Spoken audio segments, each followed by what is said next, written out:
அனைவருக்கும் வணக்கம்.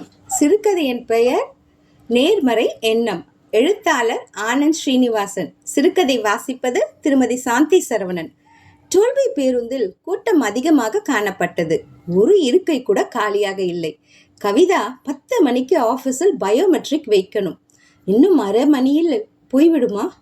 ஒரு இருக்கையில் அமர்ந்திருந்த ஒரு ஏழை பெண் மரியாதையுடன், மேடம், தயவு செஞ்சு இங்கே உட்காருங்க, இப்போ 8 மாதம் இருக்கும் இல்லை?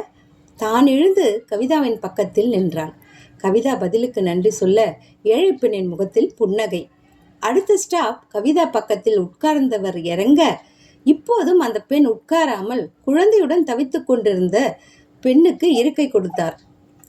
அடுத்த நிறுத்தத்தில் அந்த பெண்ணும் அவளுடைய குழந்தையும் இறங்கவே கவிதா உட்கார சொல்லியும் பேருந்தில் ஏறிய ஒரு பலவீனமான வயதான ஆணுக்கு இருக்கையை கொடுத்தார்.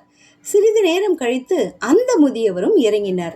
ஏன் இப்படி செய்கிறாய் என்று கேட்டதற்கு, மேடம், நான் ஒரு கூலி வேலை செய்பவள்.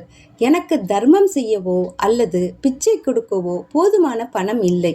மற்றவர்களுக்காக பேருந்தில் என் இருக்கையை விட்டு கொடுக்கும்போது அவர்கள் என்னை நல்லா இருப்ப என்று என்னை வாழ்த்துகிறார்கள்.